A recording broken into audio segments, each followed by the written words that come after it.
Are you ready for today? We are. We've got a good one for you. You've got this. Let's talk about why we know we've got this and how we got it. Your feelings are why and how you got this. When you start talking to anybody, your feelings start to arouse. That's you. And what we've been taught, in error, of course, and how we grew up, all kinds of these influences taught us either to step back or step forward. Most of the time, it's step back. So when someone says something to you like, well, here's what I'd like to do now, and your feelings inside you are rumbling and like, we just talked about this on another tape, but your feelings begin to be your first base. You know, you're at home base and then you hear someone say, let's go do this, or this is how I feel and I don't think it matters what anybody else feels, or whatever they're saying. It's fine, it's them. But you get this rumbling in you. Then you know that stirring is encouraging you to feel that and to have the truth of whether you agree with it or disagree with it. And it's all about you. It's not wrong. It's not right. It's just what you're feeling. And you can begin to allow that to raise up and give you a reason to begin to communicate differently instead of the stepping back. We all know what stepping forth is when we're angry. And that is because we've covered up the feeling in the past. And now here it is again, we didn't deal with it. Here it is again, we didn't deal with it. And then the explosion. So what we're encouraging you to take today is, you've got this. As soon as you feel the feelings, start asking the questions. What's this about? How do I really feel? What do I really want to say? I really want to hear from me for a change. And sitting in the feelings is like huge too. Sometimes we don't even know that we can just sit with those feelings for a few minutes and just let them be. Yeah. Let them be, because then you know what your next step is. You know, and it might be to hold up, wait a minute, let me listen some more, let me hear this. But one thing about the feelings is that I think we all hit and learned a bypass on is to not feel at all, which has done a disservice to everyone, because that's what the human experience is. You're meant to feel, it serves a purpose, and you want to feel. So get back to those feelings and allow them and validate them. We don't validate them enough. And I don't care if it's anger, hatred, or rage. You still can validate them, but then you can move beyond them. Well, so, yeah, because you're telling yourself the truth and what's coming up. And you're Let actually your feelings lead. it's telling you where you're at. It's a great navigational tool to say, this is where I'm at, instead of stuffing them becomes you don't really know how to navigate. You really are struggling. You're not really being yourself. You're not sharing your truth with yourself and everyone else. And it's doing a disservice to everyone. Right. But especially you. Yes. Because each of us are freedom.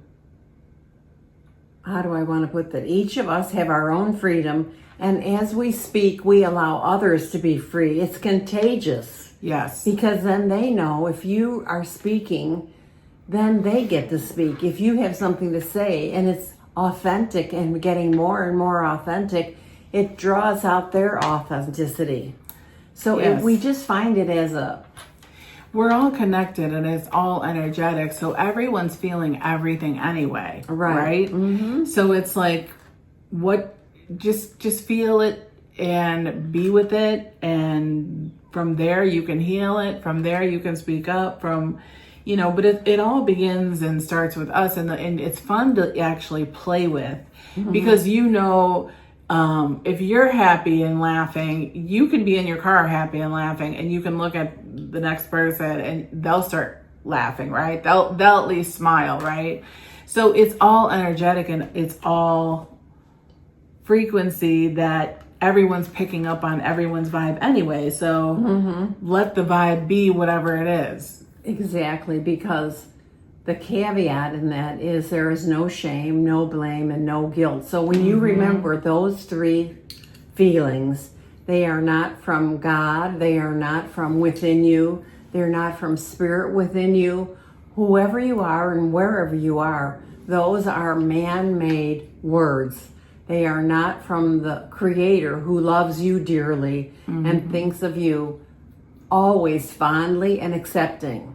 So when you feel that guilt, your first question is, who's that from? Where did it come from? It doesn't even have to be somebody that you feel is really strong or prominent in your life, but if you're picking it up, you know that you have picked up something that isn't real, and you're either transcribing it, you're defining it yourself. That's why those questions are so important to us. Yeah. To ask, like, why am I feeling guilty? Oh, I learned that, blah, blah, blah.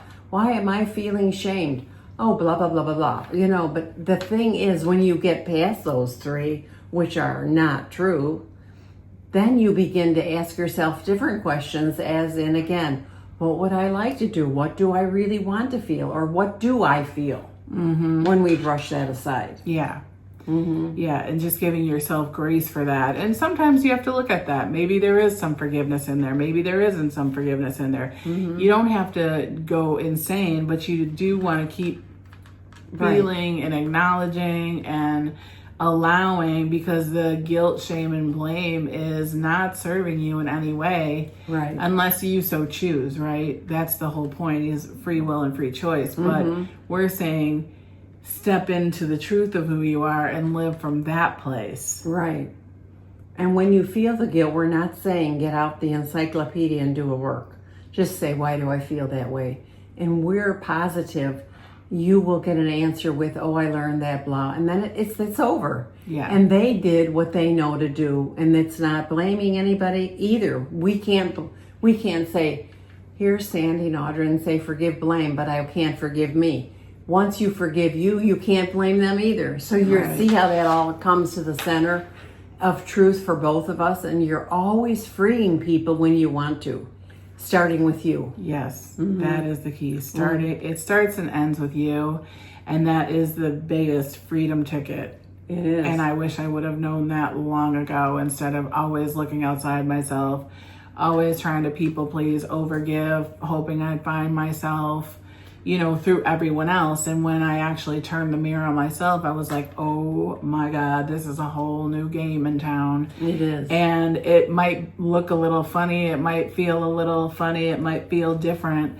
But the truth is, when you turn that mirror around and you start looking at yourself, you actually find yourself and you find peace within yourself. And it's not an overnight process by any means. We've been at it a long time, right? But it's getting easier and easier because the consciousness is here to support that, which is the beautiful part. And that's why we can share all this today, because there's a bigger and better understanding here. Yes. So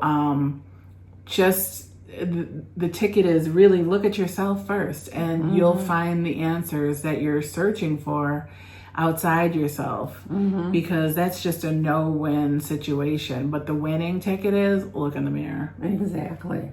And know you're enough, and know that you matter, and know that you count, and know that you can take one baby step at a time. Like, oh, I didn't even know I could look in the mirror. Okay, that's one step. Great. You're here for a reason. That's right. And it's all about you. So take that trip to freedom. That's right. And enjoy it. Please like and subscribe, leave comments, leave questions, and we will see you on the next one.